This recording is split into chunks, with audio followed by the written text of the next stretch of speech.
Si VP Sara rin daw ang may kasalanan kung bakit lubutang ang umano'y pambabato niya ng laptop sa isang empleyado. Ayon kay Tindig Pilipinas co-convener Kiko Aquino-D, kilala raw kasing mainitin ang ulo ng bise.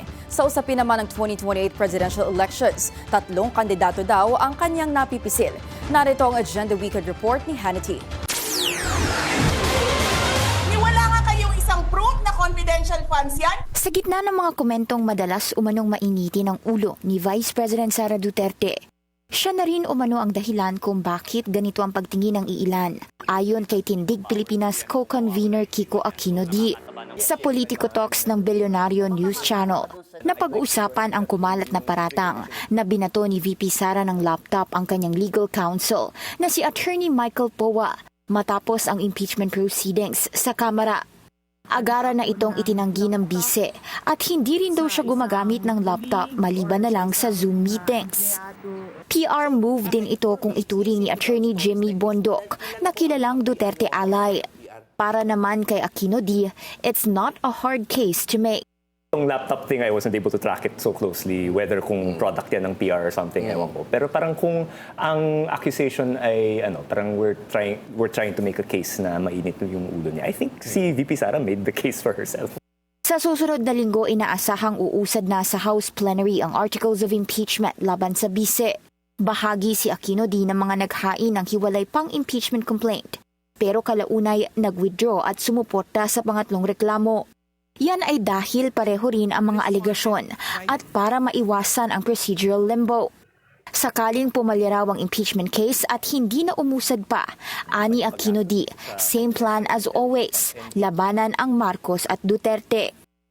Nagpahayag din ng regret o pagsisisi si Aquino-D na hindi raw sila nakapaghain ng impeachment complaint laban kay Pangulong Bongbong Marcos.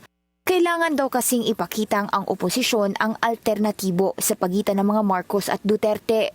Kahit na naghihiwalay sila ngayon, they were elected together. So we need to show na we are, parang we have a clear alternative dito sa corruption na nakikita natin kay President Marcos. The same way na we're a clear alternative dito sa corruption and the violence. Pagdating sa 2028 presidential polls, 3 pangalan ang inilutang ni Aquino-D. Base umano sa mga napapag-usapan ng kanilang kampo.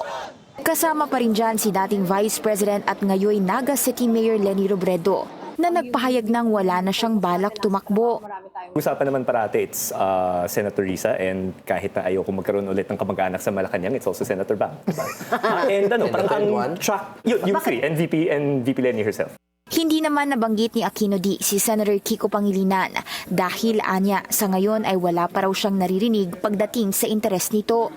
Bagamat pumantay ang pulso ng publiko kina Senator Raffy Tulfo at VP Sara sa isang survey kamakailan, ani Aquino-D, kung siya raw ang tatanungin, mas gusto niyang manggaling sa loob ng kanilang grupo ang magiging kandidato. Yan ay nang tanungin kung bukas ba siya sa isang coalition kasama ang mga Tulfo. Ang hugot ni Aquino-D sa politika ay galing sa yellow historical tradition ng EDSA Revolution. Habang lumitaw naman ang pink sa nooy 2022 elections nang tumakbo sina dating VP Leni at Pangilinan. Pagdating sa usapang pink lawan, ayon kay Aquino-D, pareho lang naman daw ang kanilang pinaglalaban. Para sa Agenda Weekend, Hannah T., Bilyonaryo News Channel.